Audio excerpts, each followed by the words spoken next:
Exactly पैसा कहाँ और कितना लगाना है ये जानना है तो वीडियो को लास्ट तक ज़रूर देखिए। नमस्कार, आपका स्वागत है फाइनेंस अलर्ट इंडिया चैनल पे। अब तक के पार्ट्स में हमने माइंडसेट, गलतियों और इन्वेस्टमेंट रोड मैप को समझा है और आज पार्ट 4 में मैं आपको एक रियल लाइफ प्रैक्टिकल पोर्टफोलियो दिखाऊंगा ताकि आपको क्लियर हो जाए कि एग्जैक्टली पैसा कहाँ और कैसे लगना चाहिए। मान लो आपकी सैलरी मंथली इनकम है 30,000 रुपये। सबसे पहले रूल ये होता है कि कम से कम 20% इनकम आपको अपने फ्यूचर के लिए अलग रखनी चाहिए, यानी 6,000। इसमें से सबसे पहले इमरजेंसी फंड कंप्लीट करना ज़रूरी है।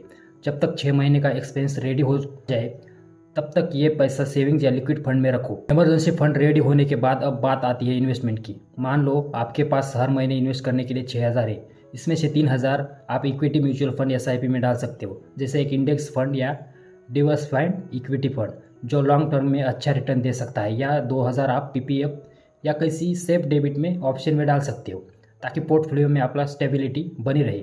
बचे हुए 1,000 आप अपने स्किल अपग्रेड, कोर्स या सेल्फ इम्प्रूवमेंट पर खर्च करो, क्योंकि सबसे बेस्ट इन्वेस्टमेंट आप खुद होते हो। अगर आपकी इनकम थोड़ी ज़्यादा है, मान लो 50,000 महीना, तो इन्वेस्टमेंट अमाउंट 10,000 हो सकता है। इसमें 5,000 इक्विटी, SIP, 3,000 डेब्ट ऑप्शन और 2,000 इमरजेंसी फंड या गोल बेस्ड सेविंग के लिए रख लो।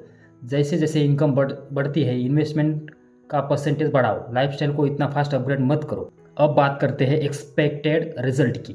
अगर आप सिर्फ 5,000 महीना भी SIP में 12% एवरेज रिटर्न के साथ 15 साल इन्वेस्ट करते हो तो लगभग 25 से 30 लाख का फंड बन सकता है। ये कोई मैजिक नहीं, सिर्फ डिसिप्लिन और टाइम का रिजल्ट है। जो लोग जल्दी शुरू करते हैं उनका पैसा ज़्यादा ग्रो करता है, चाहे अमाउंट छोटा ही क्यों ना हो। एक और इम्पॉर्टेंट बात, पोर्टफोलियो को साल में एक बार रिव्यू ज़रूर करो। अगर इक्विटी ज़्यादा हो गई हो तो बैलेंस करो, अगर गोल्स चेंज हो गए हो तो इन्वेस्टमेंट एडजस्ट करो। ब्लाइंड इन्वेस्टिंग सबसे बड़ी गलती होती है। अपने पैसों पर खुद कंट्रोल रखो। आखिर में दोस्तों, अगर आप ये सोच रहे हो कि मिडिल क्लास होकर इन्वेस्टिंग पॉसिबल नहीं है तो ये सिर्फ एक माइंडसेट है। अगर आप आज से ही छोटी अमाउंट के साथ भी डिसिप्लिन फॉलो करोगे तो आने वाले टाइम पे आप फाइनेंशियली फ्री बन सकते हो। पैसा एक दिन में नहीं बनता, लेकिन सही सिस्टम फॉलो करने से ज़रूर बनता है। अगर आप चाहते हो कि मैं पार्ट 5 में टैक्स सेविंग प्लस इन्वेस्टमेंट का स्मार्ट कॉम्बिनेशन समझाऊँ तो वीडियो को लाइक करो, चैनल को सब्सक्राइब करो और कमेंट में लिखो पार्ट 5। नमस्कार, मिलते हैं नेक्स्ट वीडियो में।